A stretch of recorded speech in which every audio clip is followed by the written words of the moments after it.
শাকিব খানের প্রতি আবারও অভিনন্দন। একই সাথে সাকিবিয়ানদের জন্য আমি বলবো যে কুরবানি ঈদ বা ঈদুল আজহা যাই বলি না কোনো, একটা দারুণ মৌসুম আসছে। এবং ছোট করে যদি রিভিউ দিতে বলি, আমি দিতে চাই, তাহলে আমি বলবো যে এখন অবধি যেই মার্জিনে, যদিও এটি গল্পটা কেমন, কোন দিকে গড়াবে এটি এখনই বলা মুশকিল।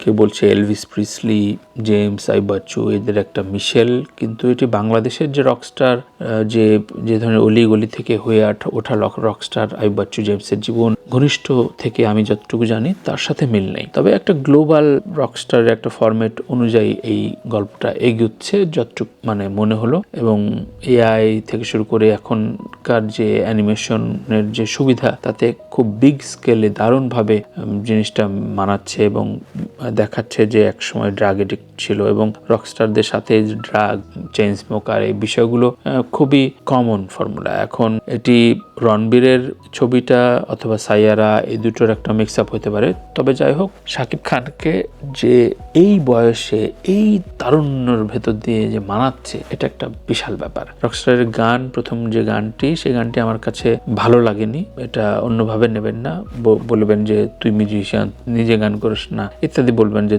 তোর গান তো তেমন হিট হয় না। কিন্তু ভাই আমার কানে ভালো লাগে নাই।